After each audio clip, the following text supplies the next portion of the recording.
네, 반갑습니다. 오늘이 4월 13일입니다.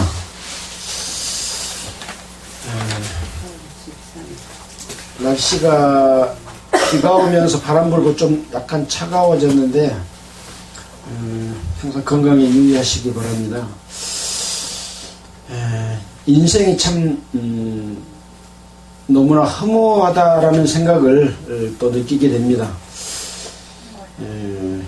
심장병으로 이렇게 고생을 하고 또 아내가 치매가 걸려서 요양을 보내지 않고 직접 이렇게 관리를 하고 이러다가 심장병이 도져서 쓰러졌는데 또 아내는 남편이 죽은지도 모르고 며칠이 지나서 발견되는 그런 사정이 우리 마을에 있었습니다. 그래서 참 젊었을 때는 운동도 하고 힘도 있고 사업에서 돈도 많이 벌고 그렇게 세상을 호령할 것만 같은 그런 그 배짱으로 살았지만 막상 자기 자신의 생명 하나도 스스로 이렇게 할 수도 없고 또 걸린 병도 치유할 수 없는 것이 아주 나약한 인간이다라고 생각해 봤을 때 우리가 믿을 수 있는 것은 오직 우리의 생명의 근원이신 하나님밖에 없다라고 하는 것이죠. 근데 사람들은 어떤 고비를 당해서 죽을 지경에 이르기 전까지는 그것을 전혀 깨닫지 못합니다. 자기는 아무 일도 없을 것처럼 하고 살아가는 거죠. 어떻게 보면 그것이 나약한 인간이 스스로를 강하다고 생각하면서 하나님 앞에 어리석은 일이다라고 생각해 봤을 때 우리는 이제 하나님의 능력을 알고 하나님의 사랑과 은혜도 알고 또 구원받고 하나님의 백성으로 살아나간다는 것이 얼마나 큰 행복인지 모릅니다. 이 땅에 사는 것도 그렇지만 우리에게 이제 죽으면 영원한 세상이 우리에게 올 텐데 영원한 하나님의 영광과 하나님이 함께 해주시고 보호함을 받을 수 있다고 하는 것은 그마나 큰 축복이 없다라는 것을 생각했을 때 우리의 사랑하는 자녀, 우리의 사랑하는 이웃들에게 우리가 가지고 있는 이 소망에 관한 것을 늘 전해야 되는 책임감을 가지고 살아야 된다라는 생각을 해보게 됩니다. 자, 우리는 하나님의 말씀인 이 성경을 우리 한 4, 5년 이상을 이렇게 공부를 해왔습니다. 다른 교회하고는 다르게 우리는 성경 한 권 중에서 한 장 한 장을 빠뜨리지 않고 쭉 공부를 해왔기 때문에 참 하나님의 그 역사 속에서 하나님의 뜻을 발견하고 하나님의 뜻을 따라서 사는 데에 큰 도움이 되고 있다라는 생각을 해보게 됩니다. 지금 이 순간에도 전 세계는 물론 우리나라에서도 주일을 맞이해서 많은 사람들이 예배당회를 가고 교회 가는 것은 아니죠. 사실 교회는 보이지 않는 주님의 몸된 교회가 교회니까 거기로 들락날락 할 수 없습니다. 예배당회를 가고 또 말씀을 전하는데 성경을 한 장 한 장 하는 것은 참 어렵습니다. 왜 그러냐? 그 성경 한 장 한 장 하면 성경에 기록된 대로 교회가 예배당이 운영이 되지 않고 있는 경우가 너무나 많은데 스스로 말씀 속에서 지적을 받기 때문에 그걸 피하려고 하는 그런 상황이 있는 거죠. 우리는 외형적인 교회보다는 주님의 몸된 교회 안에서 어떻게 살 것인가를 중요하게 생각하기 때문에 하나님의 뜻을 아는 것이 더욱 중요하다라는 생각으로 이렇게 해왔습니다. 자, 오늘은 구약성경 창세기부터 지난주까지 25장까지를 공부했고 오늘은 역대상 25장까지를 했고 오늘은 26장을 할 차례입니다. 26장의 내용을 여러분과 함께 읽으면서 살펴보고 또 앞의 내용과 연관해서 하나님의 뜻이 무엇인가 또 우리는 무엇을 배우고 그것을 받아들이고 또 살아가야 되는가라는 것들을 여러분과 함께 생각해보는 시간을 갖도록 하겠습니다. 자, 26장의 제목은 성전 문지기라고 되어 있습니다. 지금 상황을 살펴본다면 다윗이 왕이 되어서 하나님의 뜻에 합당한 다윗임으로 말미암아 늘 하나님이 함께 하심으로 말미암아 주변 여러 나라의 적대국들을 물리치고 하나님의 뜻을 따라서 살아나가고 이런 과정이 있지 않습니까? 그러면서 이제 하나님의 성전을 건축하려고 했지만 하나님께서 다윗을 향해서는 너는 수많은 전쟁을 치렀고 많은 피를 흘렸기 때문에 성전 건축자로서 마땅하지 않다. 너 아들 때에 있어서 하나님의 성전을 건축하게 하겠다. 이렇게 했습니다.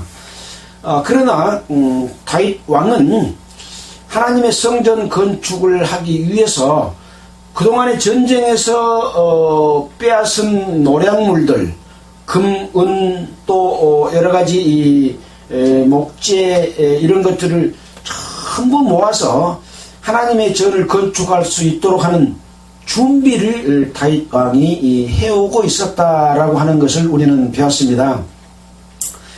이제 그런 재료가 준비되고 또 솔로몬이 왕이 된다고 하는 하나님의 그 계획이 있었기 때문에 솔로몬을 들어서 이 성전 건축할 것을 이야기하고 자기는 그 사전에 준비를 다 해왔던 그런 가운데 있습니다. 성전이 지어지면 이제 무엇을 해야 됩니까?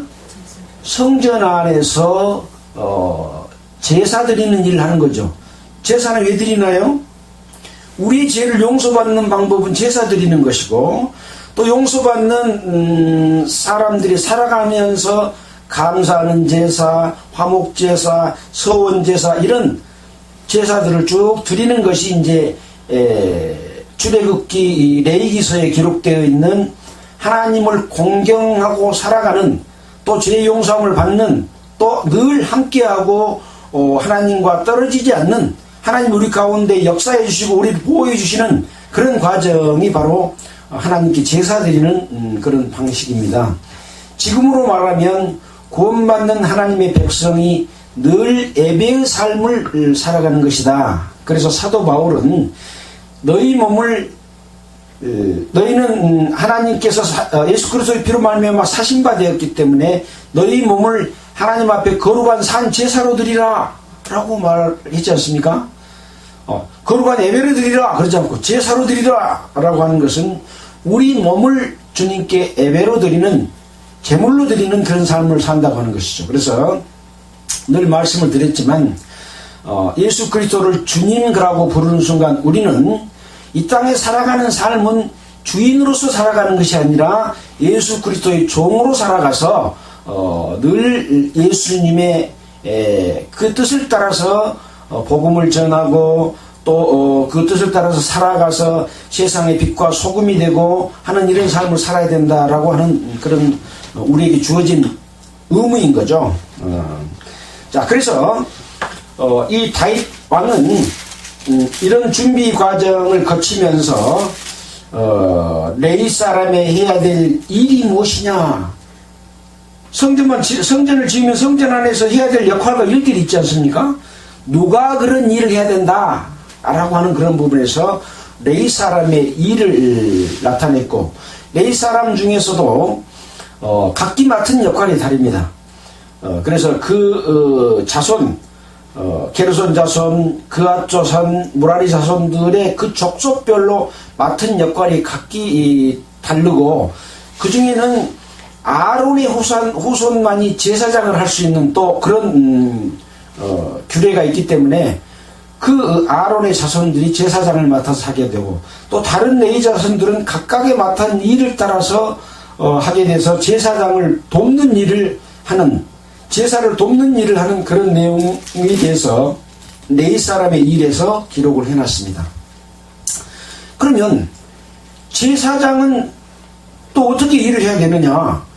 제사장이 맡은 일에 대해서 레위기 민수기서를 통해서 제사장의 역할과 일들 또 그 제사를 드리고 거기서 나온 피는 어떻게 하고 기름은 어떻게 하고 고기는 어떻게 먹고 어떤 것은 먹어도 되고 어떤 것은 먹어도 되지 않고 하는 그런 일들까지 다 기록을 해놓고 있어서 교회 시대에 하나님께 예배드리기 위해서 성도들이 낸 헌금도 무조건 쓰는 것이 아니라 그 목적과 뜻을 따라서 써야 된다는 것을 거울로 보여주는 그런 사례에 대해서 우리는 함께 공부를 해왔습니다. 그래서 제사장이 맡은 일들을 통해서 제사장의 역할과 그런 일들을 설명해 놓고 있고, 또 제사장이 레위 사람들에게 일을 맡길 때도 무조건 맡긴 것이 아니라 각 자손별로 주어진 일들 속에서 반차에 따라서, 반차라는 것은 어떤 일의 차례와 순서에 따라서 일을 맡기는데 한꺼번에 모든 사람이 일을 다 맡기지 않잖아요. 이번에는 누가 맡아서 하고 다음에는 누가 맡아서 하고 이런 부분들을 정하는 데 있어서 높고 낮이고 또 나이에 상관없이 어떤 것에 상관없이 그 역할을 맡길 때는 반드시 제비를 뽑아서 맡겼다. 그래서 제비를 뽑아서 맡겼다는 부분이 여러 번 나오게 됩니다. 이것은 교회에 대해서도 어떤 직분을 맡길 때 반드시 이 구원받은 자들에게만 직분을 맡길 수 있는 거죠. 구원받지 않는 사람은 하나님의 직분을 맡을 수 있나요, 없나요? 없습니다. 마귀에게 속했기 때문에 먼저 죄사함을 받고 하나님 자녀로 태어나는 것이 먼저지요. 그 다음에 이제 그 사람이 하나님의 말씀을 따라서 신앙생활을 하고 있는 역할을 하게 되면 성도들이 서로 그런 교제를 통해서 신실한 믿음을 가졌는지 구원은 받았지만은 제대로 살지 못하는 이런 것들을 다 평가를 받게 되는 그런 가운데이기 때문에 그 중에서 하나님 뜻에 합당한 사람들을 뽑아서 직분을 주는 그런 것이죠. 그래서 교회의 직분이라고 한다면 이제 바울과 같은 예수님 12제자로 이어서 바울과 같은 사도들이 있었고, 그 다음에 이제 교회가 여러 지역에 생기고 분파들이 생겨나면서 목사와 장로와 집사 이런 직분들이 있습니다. 권사 이런 건 성경에 나와 있는 직분 아닙니다. 근데 성경에 없는 것도 많이 만들어서 조직을 통해서 교회를 운영하고 있는 것이 현실인데, 하나님의 말씀에 따라서 그 역할을 나누고 책임을 주는 건 좋지만 이 조직이 교회를 운영하는 것은 아닙니다. 오직 교회를 운영하시는 분은 예수 그리스도고 성령을 통해서 하나님의 능력이 나타나서 교회가 운영이 되고 하나님의 뜻을 전파하는 것이기 때문에 사람이 어떤 조직과 유형과 형식을 따라서 교회를 운영하는 것은 그걸 보고 바벨탑과 같은 것이고 종교라고 말을 합니다. 인간이 자기의 노력으로 하나님 앞에 뭘 드린다는 거죠. 근데 하나님께서는 인간에게 아무것도 요구하지 않습니다. 단지 하나님의 능력과 해주시는 것을 은혜를 믿고 순종하는, 순종도 하나님의 말씀을 따라서 맡은 역할에 순종하는 것이죠. 그래서 그 역할이 하나님께서 주신 것인지 사람이 힘으로 주신 것인지도 우리는 성경을 통해서 분별할 수 있을 때 참으로 하나님의 일을 맡은 자로서 일을 하고 있다라고 하는 것도 성경이 거울을 통해서 그것들을 볼 수 있는 눈이 있어야 된다라고 하는 부분이죠. 자, 이런 역할에서 보면 이제 제사드리고 또 제사드릴 때에 찬송하는 사람들도 그 역할을 맡아서 했다고 하는 부분들을 25장에서 살펴보았습니다. 찬송하는 부분에 있어서도 그 역할을 맡은 자손이 있었고, 또 그 역할을 맡을 때도 역시 하나님께서 그 재능과 능력을 주시고 또 찬송할 수 있는 그런 교육을 또 시켜서 찬송하는 내용이 무엇인지 목적이 무엇인지 이런 것들을 분명하게 이렇게 알려주고 그것으로서 찬송하는, 그러니까 그래서 이제 우리가 어떤 부분을 노래하고 찬송했는가 하면서 모세의 노래도 살펴봤고 또 시편이나 이런 데 나와 있는 하나님을 찬송하는 찬송의 내용은 첫째는 하나님의 능력, 그것이 우리에게 나타나는 말미암아 감사하는 찬양, 그리고 하나님의 능력을 믿고 의지하고 또 우리가 소망하는 것을 간구하고 기도하는 그런 부분들이 전체 찬양이라고 할 수 있는 것이기 때문에 아름다운 목소리와 그런 것보다는 그 내용이 중요하다. 또 찬송할 때는 또 소고와 비포와 송 같은 악기를 동원해서 함께 찬양을 했다라는 것도 우리는 살펴보았습니다. 자, 그래서 이제 우리가 구체적으로 살펴본 내용 중에서는 하나님께서 기쁨으로 세우셨다. 또 여호와께서 구원하셨다. 여호와의 선물이다. 여호와께서 우리의 그 기도를 들어주신다. 하나님은 힘이시다. 하나님께 간구하셨다. 하나님께서 우리를 위해 어떤 것을 간주해 주셨다. 그리고 하나님에게로 돌아오게 하는 이런 내용들이 그 찬송을 맡은 자의 이름 속에서도 우리가 살펴볼 수 있었다라고 하는 것을 우리가 지난주까지 공부했던 내용입니다. 자, 오늘은 이제 성전 문지기에 대해서 기록이 되어 있는데 한번 읽어보면서 생각해 보도록 하겠습니다. 26장 1절입니다. 문지기의 반차가 이러하니라. 반차는 뭐라고 했나요? 차례와 순서. 문지기의 차례와 순서는 이러하니라. 고라 족속 아삽의 자손 중에 고로의 아들 무셀레마의 아들들 맏아들 스가랴와 둘째 여디야엘과 셋째 스바다와 넷째 야드니엘과 다섯째 엘림과 여섯째 여호하난과 일곱째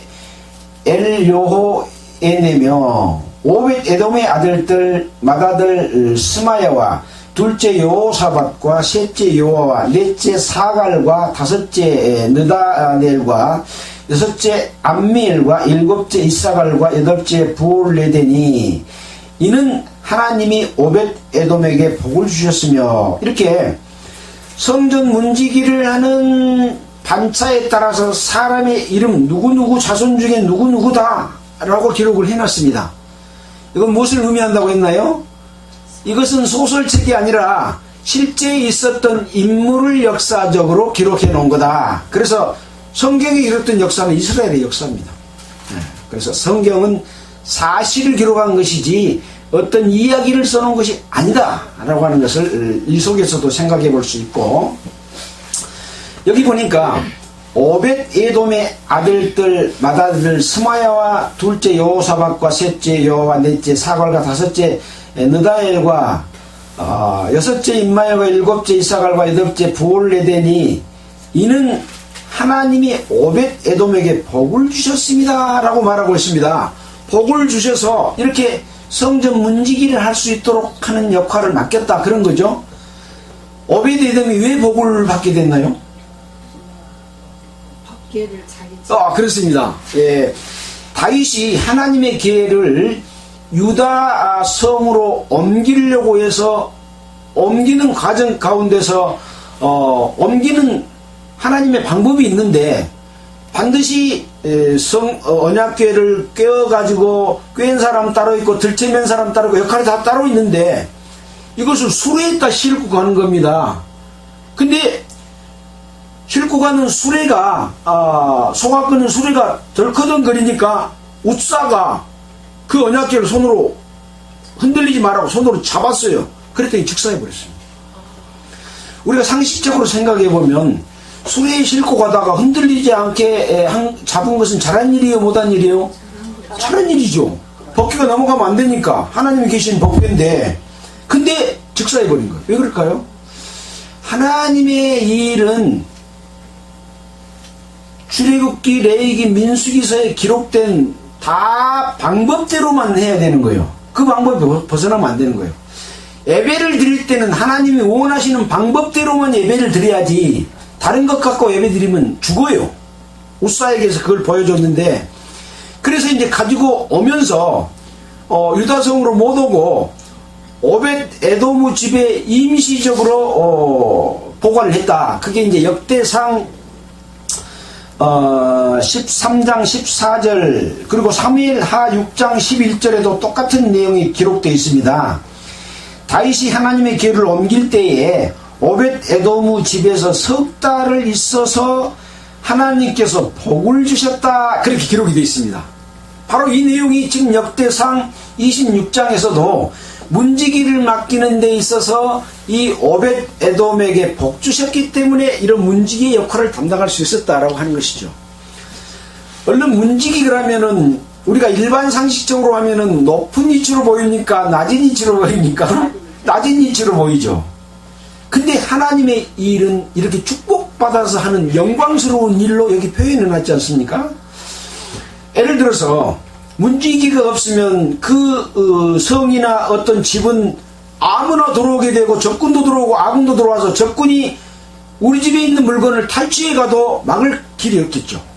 이것을 지키는 것이 문지기의 일입니다. 자, 우리는 예수 그리스도를 영접할 때 우리 안에 성령께서 들어오셨습니다. 이 성령께서 들어오셨으면 이 성령이 우리 안에서 일을 할 수 있도록 우리 안에 성령의 일을 방해하는 요인들은 싹 진멸시켜야 되죠. 그리고 다른 데로 들어오는 거짓 사도들의 교훈들은 막아내야 되죠. 뭘로 막습니까? 예, 하나님의 말씀의 검으로 그걸 막아내야 되는 역할을 하는 건데 바로 그것은 문지기의 역할과 같은 겁니다. 그래서 우리는 성령께서 우리 안에 계셔서 늘 악한 마귀의 괴교들을 물리쳐서 늘 대적으로부터 승리하도록 문지기 역할도 내 몸을 지키는 우리 속에서 해야 된다라고 하는 거죠. 그러니까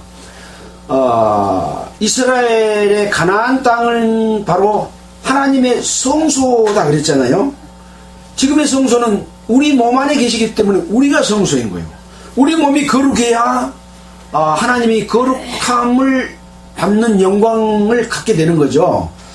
그래서 하나님께서는 성소를 거룩하게 하시기 위해서 자기 백성을 그곳에 가나안 땅에 들어가게 하고 그때부터 가나안 땅에 살고 있는 열 족속, 우상을 섬기고 범죄하고 하는 이 족속들을 진멸시켜서 하나도 없이 싹 없애버려라 그랬는데 이 말을 지키지 아니하고 좋고 쓸만한 것은 남기고 이쁜 여자 남기고 좋은 재물이 될 만한 양 남기고 해가지고 사울이 어쨌나요? 하나님의 뜻을 거역해서 사울이 죽었잖아요. 왕인데도. 마찬가지로 우리 안에 귀하고 소중하고 그동안에 살아왔던 가운데서 있었던 어떤 가치관과 이 모든 것들이 나의 어떤 기쁨이 되고 즐거움이 될지라도 그것마저도 싹 버리고 예수 그리스도의 가치로 우리 안에서 충만하게 해야 우리가 하나님이 거하시는 거룩한 처소로 인정받을 수가 있고 하나님이 함께 하시는 거죠. 그래서 문지기의 역할도 그런 지금으로는 별도 문지기가 있는 게 아니에요. 내 몸을 내가 문지기가 어디 밖에서 지킵니까? 하나님의 말씀의 검으로 거짓 사도의 잡다한 혼잡한 이론들을 막아내는 역할을 해야 되는 것이기 때문에 이것도 역시 성경 가운데서 거짓 사도가 말하는 것이 무엇인지를 알아야 되는 거죠. 문지기는 적군인지 아닌지 아군인지 구별해야 됩니까? 못해야 됩니까? 구별 못하면 적군도 집어였고 아군도 집어해가지고 나중에는 결국은 멸망당하게 된다라고 하는 것을 살펴볼 수가 있습니다. 그래서 오벳 에돔이 축복받았던 것은 하나님의 언약궤가 오벳 에돔의 집에 석 달을 있었기 때문에 하나님의 능력이 오벳 에돔의 집에 함께 있고 그 은혜를 복을 받은 거죠. 자, 그 아들 스마야도 두 아들을 낳았으니 저희 족속을 다스리는 자요 큰 용사라. 스마야의 아들들은 오드니와 르바엘과 오벳과 엘사밧이며 엘사밧의 형제 엘리우와 스마가는 능력이 있는 자니 이는 다 오벳 에돔의 자손이라. 저희와 그 아들들과 그 형제들은 다 능력이 있어 그 직무를 잘하는 자니 오벳 에돔에게서 난 자가 62명이며 또 무셀레마의 아들과 형제 18인은 능력이 있는 자며. 여기 보면 오베데돔에게 축복을 해줬고 그 자손들을 쭉 열거하면서 큰 용사다라고도 기록이 되어 있고 능력이 있는 자다 이렇게 기록이 되어 있습니다. 이것은 뭐냐? 하나님이 그 아들들에게 복 주어서 지혜와 능력을 주시는 것과 같은 것이죠. 이 솔로몬 왕이 하나님께 뭘 구했나요? 지혜를 구했잖아요. 그 지혜를 주심으로 말미암아 그 지혜로 백성들을 다스렸고 그 지혜는 하나님이 주신 지혜입니다. 그래서 성과 악을 분별하는 재판 능력이 아주 뛰어나지 않습니까? 그런 능력을 나타내 보이니까 주변에 있는 나라들이 다 애물을 가지고 와서 솔로몬 왕에게 절하고 솔로몬 왕을 공경하고 또 솔로몬에게 배운 지혜로 자기 나라에 가서 통치하면서 스스로 솔로몬에게 굴복해서 나라의 세를 확장하는 그런 것처럼 하나님이 능력을 주시면 그런 능력을 발휘할 수 있게 된다. 군사도 되고 또 지혜 있는 능력 있는 자가 된다라고 하는 것들을 우리는 생각해 보게 됩니다. 물론 사람마다 능력이 각기 다릅니다. 어떤 사람은 능력이 있는데 그 능력을 악한 데 씁니다. 어떤 사람은 능력이 있는데 그 능력을 선한 데 씁니다. 그래서 하나님의 뜻에 합당한 능력으로 쓰임을 당하는 것이 귀한 것인 것이죠. 재능이 있는데 나쁜 데 쓰면은 사회를 악하게 만들고 또 설령 하나님의 자녀들이 그렇게 살면 하나님을 모독하는 그런 일이 되는 것이죠. 네. 10절입니다. 무라리 자손 중 호사가 아들들이 있으니 그 장자는 시므리라. 시므리는 본래 맏아들이 아니나 그 아비가 장자를 삼았고 둘째는 hil기야요 셋째는 드발리야요 넷째는 스가랴니 호사의 아들과 형제가 13인이더라. 이상은 다 문지기의 반장으로서 그 형제처럼 직임을 얻어 여호와의 전에서 섬기는 자라. 그러니까 문지기는 하나님의 그 축복을 받아서 문지기 역할을 담당하고 있는 자들인데, 그럼 문지기 역할은 어떤 역할이냐? 바로 그 문지기는 하나님의 전에서 섬기는 역할을 하는 것이다 라고 하는 것이죠. 그래서 교회 안에서의 모든 직분과 역할들은 그 역할이 눈의 역할이든 머리의 역할이든 손의 역할이든 밖의 역할이든 높낮이가 없이, 사람 보기에는 높낮이가 있게 보이지만 다 섬기는 역할을 담당하는 것이다 라고 할 수 있는 것이죠. 그리고 각 문을 지키기 위하여 그 종족을 따라 물론 대소하고 다 제비 뽑혔으니, 물론 대소라는 것은 뭔가요? 크든지 작든지 높든지 낮든지 귀하든지 천하든지 간에 제비를 뽑아서 그 역할을 맡겼다고 하는 것이죠. 제비의 결과는 누구의 뜻입니까? 하나님의 뜻입니다. 그래서 교회 안에서 어떤 직분을 세운다고 할 때에도 제비를 뽑는 것이 아주 좋은 방법이다 라고 하는 것이죠. 근데 목사가 자기한테 잘하고 자기 말 잘 듣고 헌금 많이 내고 그렇다고 직분을 세운 것은 하나님의 뜻과 전혀 다른 것이죠. 네, 그래서 우리는 성경에서 왜 이런 역할을 맡겼나라고 하는 것을 늘 생각을 해야 됩니다. 사도 바울은 이 성도들이 낸 이 헌금을 걷어서 예루살렘에 전달하는 역할을 했습니다. 예루살렘에 흉년이 들어서 먹고 살기가 어려웠기 때문에 다른 여러 교회를 통해서 이것을 전달을 했는데, 이 전달하는 사람을 정할 때도 여러 교회에 본이 되는 자를 찾아서 전했고, 그 돈을 헛되이 쓰지 않고 제대로 전달을 하고 그 이 돈의 목적이 쓰일 수 있도록 하는 역할을 하는 자들을 정했습니다.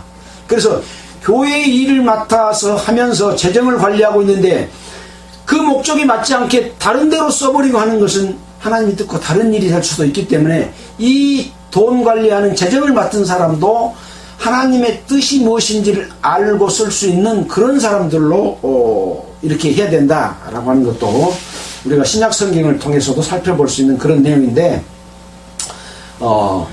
그와 같은 사람이 2명이 있고 3명이 있고 4명이 있으면 딱 찍지 말고 제비를 뽑아서 결정하는 그런 방법이 좋은 것이다 라고 하는 것을 우리는 이런 것을 통해서 살펴볼 수가 있습니다. 셀레마는 동방에서 당첨되었고 그 아들 스가랴는 명철한 의사라. 저를 위하여 제비 뽑으니 북방에 당첨되었고 오벳 에돔은 남방에서 당첨되었고 그 아들들은 곡간에 당첨되었으며 순밈과 호사는 서방에 당첨되어 큰 길로 통한 살레겟 문 곁에 있어 서로 대하여 파수하였다. 이렇게 뽑혀서 당첨돼서 한 사람은 동방에서 뽑혔고 남방에서 뽑히고 북방에서 뽑히고 서방에서 뽑혔는데 이 사람들은 큰 길로 통한 살레겟 문 곁에 있어서 서로 대하여 파수하였다. 파수가 뭐나요? 그 여호와의 증인이 파수대 그러잖아요. 파수라고는 지킨다는 겁니다. 지키는 것이다 라는 것이죠. 그래서 우리는 우리 안에 성령이 계시고 성령께서 일하실 수 있도록 거짓 사도들의 어떤 이론이나 마귀 침투를 막아내고 우리 안에 계신 성령을 지켜야 됩니다. 성령께서 일하실 수 있도록 하는 역할을 하는 것이 중요하다라는 것이죠. 동방 네 사람이 6이요 북방 매일 4사람이요 남방이 매일 4사람이요 곡간에는 2씩이며 낭실 서편 큰 길에 4사람이요 낭실에 2사람이니 고라와 무라리 자손이 문지기의 반차가 이러하였더라 라고 이 역할을 맡았던 사람들과 순서와 그것을 뽑았던 내용들 그리고 그들이 해야 될 역할은 무엇이다까지 이렇게 성전 문지기를 통해서 이렇게 알려주고 있습니다. 그 다음에는 이제 성전 곡간을 맡은 사람들이다 라고 하는 내용이 또 나와 있습니다. 성전 곡간은 어떤 것일까요? 곡간이 뭡니까? 우리가 농사 지어가지고 어디다가 여요?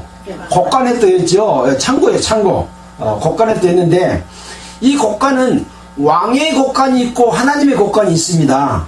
그래서 왕도 하나님의 뜻을 따라서 하나님을 공경하기 위해서 이 곡간에 있는 이 보물들을 썼고 또 하나님께 드리는 이 곡간의 애물은 하나님의 성전 안에서 하나님께 제사 드리는 그런 거 외에는 또 성도를 섬기는 이런 거 외에는 쓰지 못하도록 딱 규정이 되어 있는 보물인 거죠. 보물. 곡간에다 보물을 쟁입니다.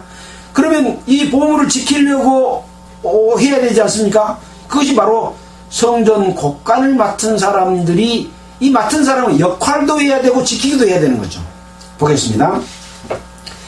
레위 사람 중에 아히야는 하나님의 전 곡간과 성물 곡간을 맡았으며 라단의 자손은 곧 라단에게 속한 게르손 사람의 자손이니 게르손 사람 라단에게 속한 족장은 여히엘리라. 여히엘리의 아들은 스담과 그 아우 요엘이니 여호와의 전 곡간을 맡았고 아므람 자손과 이스라엘 자손과 헤브론 자손과 우시엘 자손 중에 모세의 아들 게르솜의 자손 스비엘은 곡간을 맡았고 그 형제 곧 엘리에셀에게서 난 자는 그 아들 르하바와 그 아들 여사야와 그 아들 요람과 그 아들 시그리와 그 아들 슬로못이라. 이 슬로못과 그 형제는 성물의 모든 곡간을 맡았으니 곧 다윗왕과 족장과 전부장과 백부장과 군대의 모든 장관이 구별하여 드린 성물이라.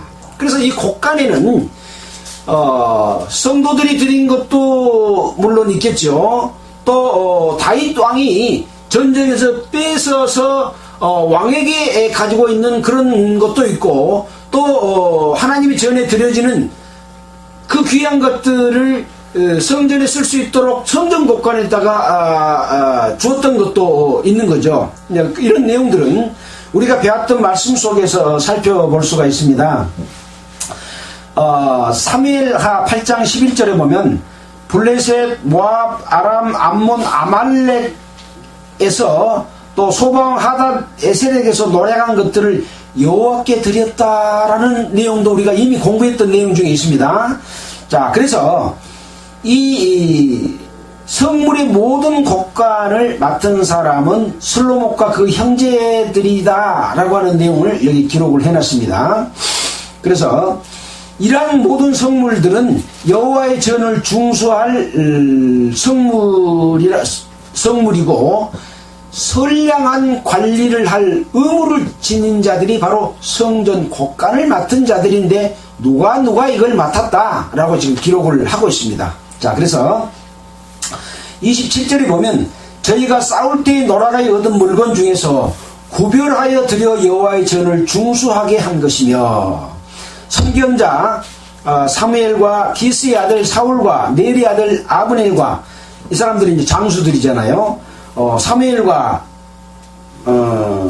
기스의 아들 아브넬과 수레의 아들 요압도 장수잖아요.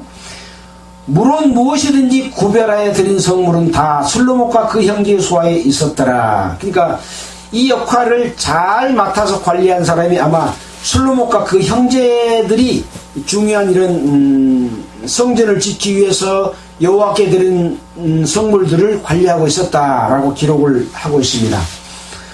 그래서 이러한 역할을 맡았던 사람들은 그 역할에 대해서 알아야 되고, 또 그것을 분별할 수 있어야 되고, 그것을 또 빼앗기지 않도록 잘 관리해서 목적대로 쓸 수 있도록 해야 되는 것이기 때문에, 교회 안에서도 하나님의 어떤 역할을 맡은 사람은 그 사람은 그 역할을 알아야 되고, 그걸 분별할 수 있어야 되고, 그것을 그 목적대로 잘 쓰일 수 있도록 자기가 그런 역할을 해야 되는 것이다 라고 하는 것들을 이런 내용 속에서도 우리가 한번 생각해 볼 수 있는 내용이다 라고 하는 것을 깨닫게 해줍니다.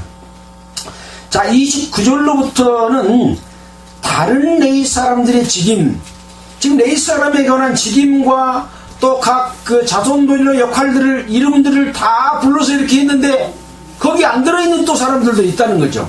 자, 그래서 이스라엘 자손 중에서 그나냐와 그 아들들은 이스라엘 바깥 일을 다스리는 유사와 재판관이 되었고, 헤브론 자손 중에 하사바와 그 동족 용사 1700명은 요단강 서편에서 이스라엘을 주관하며 여호와의 모든 일과 왕을 섬기는 직임을 맡았으며, 헤브론 중에 자손 중에는 여리야가 그 세계와 종족대로 헤브론 자손 중에 족장이 되었더라. 다윗이 위에 있은 지 40년에 길앗 야셀에게서 그 족속 중에 구별하여 큰 용사를 얻었으니 그 형제 중에 2700명이 다 용사여 족장이라. 다윗 왕이 저희로 루벤과 갓과 므낫세 반지파를 주관하여 하나님의 모든 일과 왕의 일을 다스리게 하였더라. 그래서 이 각각의 일에 대해서 어떤 역할을 맡았다 라고 하는 걸 기록에 빠진 사람들도 이렇게 1700명, 2700명 명단에 기록됐나요? 안 됐죠. 그러나 이런 사람들도 있었다라고 기록을 하고 있습니다. 그래서 예수 그리스도로 말미암아 구원받은 하나님의 자녀와 백성들은 어떤 명단에 올라간 일을 맡지 않았다고 할지라도 각기 다 맡은 역할이 있어서 이런 일을 함께 돕고 살피는 일 중에서 포괄적으로 이렇게 설명드리는 부분도 있는 것과 마찬가지로 모든 사람은 다 하나님의 그 종으로서, 예수 그리스도의 종으로서 하나님을 공경하고 예배드리고 복음을 전하는 모든 일, 여기 보니까 하나님의 모든 일과 왕의 일을 다스리게 하였다라고 하고 있지 않습니까? 그래서 그런 역할들을 나누어서 맡을 수 있는 것이기 때문에 한 사람도 하나님의 백성으로서는 쓰임이 없는 사람이 없는 거죠. 근데 어떤 사람은 쓰이지 못하나요? 그릇이 있는데 금그릇도 있고 은그릇도 있고 사기 그릇도 있고 뭐 툭수발 같은 그릇도 있어요. 그러면 그것을 쓰이려면 성경에 뭐라고 되어 있나요?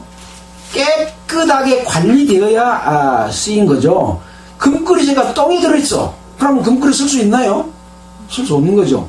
툭시발인데도 깨끗하게 씻어서 관리되려면 툭시발에다가 밥을 먹으면 얼마나 좋아요. 국도 먹고. 그래서 하나님 앞에 쓰일 수 있는 그릇은, 역할을 맡을 사람은 하나님 앞에 자기 자신을 늘 말씀으로 깨끗하게 하고, 이제 구약시대 같으라면 죄를 지면 속죄제를 드리고, 그 다음에 그것을 드려진 다음은 화목제를 드리고, 그 다음에 내가 이렇게 살겠습니다 하고 서원하고, 이런 제사를 늘 드리고, 또 어떤 부정한 것을 만졌어, 시체를 만졌다든지 또 병자들을 만졌다든지 했을 때는 그 몸이 더러워졌기 때문에 며칠 동안 격리하면서 정결례를 행하고, 이런 과정을 거쳐서 늘 깨끗하게 해야 하나님의 그릇으로서 쓰임을 받을 수가 있다라고 하는 것이죠. 그러니까 성도들이 살아가는, 이 세상에서 살아가는 데 있어서 얼마나 거룩한 삶을 살아야 되느냐 하는 것이죠. 에베소에 보면 만세전에 그리스도 안에서 교회를 택했다는 내용이 나오는데, 교회를 택한 이유를 교회를 거룩하게 하기 위해서다라고 하는 내용이 기록이 되어 있습니다. 마찬가지입니다. 주님은 이 교회를 택하시고, 교회를 택한 것은 이스라엘 백성을 택한 것 같습니다. 택하시고 거룩하게 해서 나중에 자기 신부 삼으려고, 하나님의 신부 삼으려고 하기 때문에 요한계시록에 보면 혼인잔치가 이루어지는데, 그때 예수님을 머리로 한 몸된 교회, 이 교회는 이런 과정을 거쳐서 거룩하게 된 무리가 교회 안에 그때까지 남아있는 거죠. 죽었더라도 다시 부활해서 참여해야 되는 것이고, 살았으면은 우리가 휴거돼서 그곳에 참여되는 것이고, 죽었든지 살았든지 그 교회 안에 참여되는데, 늘 자기 몸을 깨끗하지 못하고 더럽게 하고 하나님을 영광스럽게 하지 못하고 하나님에게 오히려 모욕을 하는 그런 삶을 사는 사람들은 거기가 있을까요? 가서 보니까 없을 수가 있다는 거죠. 그래서 이렇게 실패의 역사를 보여주는 것은, 또 역할과 임무를 주고 보여주는 것은, 여러분들은 그렇게 살아라 하는 것들을 수십 번, 수백 번, 수천 번도 우리는 그걸 살펴봤지 않습니까? 그래서 이런 내용들이 중요하다는 것을 알아야 된다라고 하는 것이죠. 자, 이렇게 해서 이 백성들의 역할과 일들을 우리에게 알려주셨습니다. 이 모두는 하나님의 성전에서 제사 드리기 위한 것이고, 하나님의 백성이 하나님께 합당한 삶을 살도록 하는 그러한 역할과 일들이, 이제 전쟁에서 이겼으면 성전을 짓고 성전에 하나님의 교회를 그쪽에 놓고 거기서 제사 드리고 살아가는 것이다. 결국은 하나님과 함께하는 삶이다 라고 하는 것이죠. 우리는 세상 가운데서 구원을 받았고 하나님의 자녀 백성이 됐으면 그 뜻을 따라서 살고 하나님과 함께 늘 살아야 된다. 예배를 통해서 그것을 지금 우리에게 보여주고 있는 것이다 라고 하는 것이고요. 자, 27장에서는 이제 모든 족장들과 사람들에 관한 내용을 기록해 놨습니다. 족장, 천부장, 백부장과 또 왕을 섬기는 유사들, 각 반열마다 2,400명씩이 있었다. 1년 동안 체변하여 들어가며 나오며 그 하나님 섬기는 일을 했는데, 정월달 1월부터 12월까지 각 반열마다 2,400명씩이 이렇게 체변하면서 들어갔다 나왔다 하고 모든 족장들과 사람들이 일을 했다는 것이죠. 자, 12개 지파에서 24,000명씩이 일을 했으면 몇 명이나요? 28만 8,000명.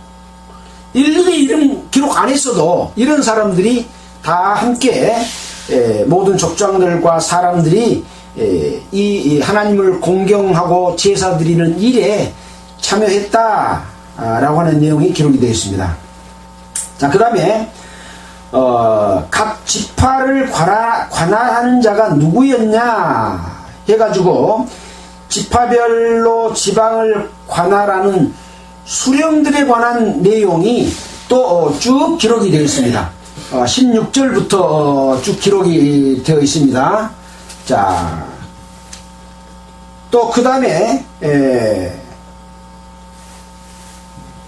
25절부터 31절까지는 왕의 재산, 다윗 왕의 재산을 맡은 자들이 누구냐라고 또 기록을 해놓고 있습니다. 그래서 왕의 곡간, 밭과 성읍과 촌과 산성의 곡간, 밭가는 농부를 거느리는 일, 포도원을 맡아서 관리하는 일, 포도주 곡간을 관리하는 일, 먹이는 소떼를 맡은 일, 또 골짜기의 소떼를 맡은 일, 또 약대를 맡은 일, 나귀를 맡아서 관리하는 일, 이렇게 세부적으로 왕의 재산에 대해서도 세부적으로 맡은 일과 사람들에 대해서 이렇게 이런 일을 맡겼다라고 기록이 되어 있습니다. 31절에 뭐라고 되어 있나요? 다윗 왕의 재산을 맡은 자들이 이러하였더라라고 기록하고 있습니다. 역시 이것도 이스라엘의 역사의 기록이고 사실을 기록하는 것이지 소설이 아니다라고 하는 것이죠. 자, 그 다음에 이제 32절부터는 다윗의 모사들이라고 제목이 붙여져 있죠. 다윗의 아잡이 요나단은 지혜가 있어 모사가 되며 서기관도 되었고, 학몬이의 아들 여히엘은 왕의 아들들의 배종이 되었고, 배종은 뭔가요? 배종은 뭐냐면 임금을 모시어 뒤따름 그리고 가정교사 또 보호자 이런 의미입니다. 그래서 아마 그 가정교사 아들들의 배종이니까 가정교사 역할이었다라고 하는 것이죠. 아히도벨은 왕의 모사가 되었고, 지금 요나단도 모사가 되고 서기관도 되었는데 아히도벨도 왕의 모사가 되었다. 왕의 모사는 어떤 역할인가요? 우리가 조선시대도 보면 책사가 있어가지고 왕이 어떤 그 정책을 하는 데 있어서 어떤 중요한 결정을 하는 데 있어서 고민이 되면 책사를 부르죠. 이러이런 상황인데 어떻게 했으면 좋겠는가, 좋은 의견을 내놔라, 아이디어를 내놔라 하고 부르는 것이 책사인데, 바로 그 책사라고 하는 것이 이 모사입니다. 모사는 꾀모 선비사입니다. 꾀가 많은 선비다. 이제 좋은 꾀도 있고 나쁜 꾀도 있지만 여기서는 좋은 의미의 모사겠죠. 온갖 꾀를 잘 내는 사람, 또 의논의 상대자, 또 지금으로 말하면 어떤 변호사, 그런 뜻이 바로 모사입니다. 그래서 왕의 주변에는 이런 모사들이 왕과 함께 하면서 이 모사의 역할은 굉장히 중요하지 않습니까? 어떤 것을 결정하고 중요한 일을 이쪽을 택할 거냐 저쪽을 택할 때도 모사의 의견을 듣고 하니까, 그래서 이 모사는 이 교회 내에서도 어떤 이제 목사가 있고 장로가 있고 집사가 있으면 그 중에서도 가장 성경을 올바르게 알고 하나님의 뜻대로 살고 바른 삶을 살아가는 사람들을 불러서 함께 의논하고 결정하고 있는 그런 사람들이라고 할 수가 있다라고 하는 것이죠. 그래서 교회 내에서의 역할도 독단적으로 하는 것보다는 이렇게 의논해 가면서 함께하는 그런 일을 해야 된다라고 하는 것들을 또 여기서 살펴볼 수가 있습니다. 그래서 하나님의 일은 늘 함께하는 사람들과 논의하고 뜻을 모아야 된다. 이 뜻은 뭔가요? 사람의 뜻이 아니에요. 머리 좋은 게 아니에요. 세상 방법 갖다가 잘 이야기한 게 모사가 될 수 있나요? 성경에서? 하나님의 교회에서? 안 됩니다. 하나님의 뜻을 알고 하나님의 뜻대로 살아갈 수 있는 예배에 있어서의 모사인 거죠. 근데 이것이 현재 종교 집단에서의 모사는 이렇게 잘 운영되고 있는가라고 하는 것도 우리가 성경을 통해서 거울로 이렇게 비춰봐야 되기 때문에 이런 다윗의 모사들을 통해서 우리는 이 모사의 역할과 그 의미가 무엇일까라고 하는 것, 또 왕도 이런 모사들과 함께 의논하면서 또 누구의 말을 듣나요? 선지자의 말을 들었잖아요. 하나님의 사람의 말을 듣고 늘 그 하나님의 사람이 왕이 잘못하면 왕이 이건 잘못됐습니다 하면 그걸 받아들여야 안 받아들여야 돼요. 뉘우치고 잘못을 하나님 앞에 빌고 용서를 받아서 선지자의 말을 하나님의 사람의 말을 잘 들으면 하나님이 함께 있잖아요. 그걸 안 했으면 어찌 됐나요? 전쟁에서 지고 죽었던 역사가 있었지 않습니까? 이런 걸 교훈받는 거예요. 그래서 오늘은 역대상 26장의 성전 문지기 또 성전 곡간을 맡은 사람들 또 레위 사람들의 맡은 역할들 이런 것들을 살펴봤고 그 외에 여러 족장들과 사람들 또 각 지파를 관할하는 사람들 또 다윗의 모사들 또 왕의 제사를 맡은 사람들을 살펴보면서 그때 이스라엘 백성이 이렇게 하나님의 뜻에 합당하도록 하는 역할들을 다윗 왕이 해왔던 것처럼 그래서 그 다윗 왕의 그 왕으로서는 가장 훌륭한 왕으로 평가받지 않습니까? 그리고 다윗의 자손 예수 그리스도의 세계라 그 다윗 왕이 해왔던 하나님을 공경하는 그 역할과 믿음이 예수 그리스도를 통해서 우리에게 영원한 구원과 축복과 언약을 주신 것 같이 그 뜻들을 잘 생각하면서 우리가 교회 내에서도 그런 역할들을 해나가야 된다라고 하는 것들을 생각해 보게 됩니다. 제가 이렇게 설명해서 듣게 되면 지식으로 끝날 수가 있기 때문에 여러분들이 그런 것을 알기를 원하고 하나님께 기도하고 말씀을 살펴본다면 그것이 말씀을 통해서 자기가 깨닫게 되면 그것이 큰 힘이 돼서 하나님의 교회 안에서 좋은 역할과 일들을 하면서 자기 자녀들 형제자매들에도 복음을 전하는 능력도 거기서 나타나게 될 것이라고 믿으면서 오늘의 말씀을 마치겠습니다. 기도드리겠습니다. 하나님 아버지 참으로 감사를 드립니다. 이스라엘을 통해서 하나님의 백성을 통해서 지금 성도들인 하나님의 백성들이 어떻게 살아야 될 것인가를 이렇게 교훈받게 됩니다. 일깨워 주신 하나님 아버지에게 참으로 감사를 드리고 이 깨달은 말씀을 실천해 나갈 수 있도록 우리 안에 능력으로 역사해 주시옵소서. 하나님의 능력으로 마지막까지 주님 오실 때까지 살아갈 수 있는 저희들 되도록 축복해 주시기를 원합니다. 이 모든 말씀을 우리를 권해주신 예수 그리스도 이름으로 기도드렸습니다. 아멘. 찬송가는 188장 하겠습니다.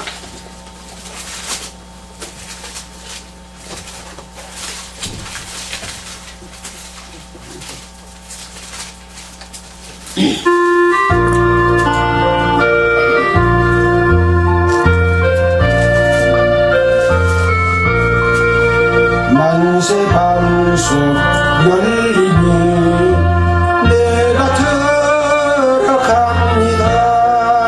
창의 허리 상하여 물과 피를 흘린 것 내게 요염되어서 정결하게 하셨네. 내가 공을 세우나 은혜 갚지 못하네.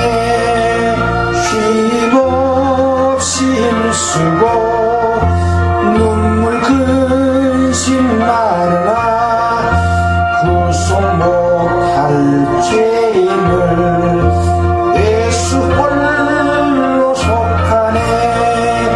빈손 들고 앞에가